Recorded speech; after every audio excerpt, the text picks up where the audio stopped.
ذرا اس کی بات سنیں کیا فرما رہے ہیں۔ مسلم کی حدیث 240 علی سے محبت نہیں رکھے گا مگر مؤمن، علی سے بغض نہیں رکھے گا مگر منافق۔ یہ حدیث میرے وہ 48 گھنٹے میں ویڈیو نہ بنانے سے ضعیف ہو گئی ہے۔ مسلم کی حدیث 240 علی سے محبت نہیں رکھے گا مگر مؤمن، علی سے بغض نہیں رکھے گا مگر منافق۔ یہ رسول صلی اللہ علیہ وسلم نے فرمایا انصار لا يحبهم الا مؤمن ولا يبغضهم الا منافق فمن احبهم احبه الله ومن ابغضهم ابغضه الله۔ انصار سے کوئی محبت نہیں کرے گا مگر مومن، اور ان سے کوئی بغض نہیں رکھے گا مگر کوئی منافق۔ جو ان سے محبت کرے گا اللہ ان سے محبت کرے گا، جو ان سے بغض رکھے گا اللہ تعالیٰ ان سے بغض رکھے گا۔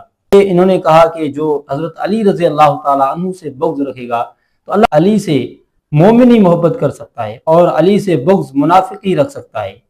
تو یہ بات تو صحیح ہے، لیکن بات حضور صلی اللہ علیہ وسلم نے انصار کے بارے میں کہی، تو کیا وہ بات بھول جاتے ہیں آپ؟ انصار سے بغض رکھنے والا، ان سے عداوت رکھنے والا، ان سے نفرت کرنے والا، اگر وہ کافر نہیں ہو سکتا ہے تو پھر حضرت علی سے نفرت کرنے والا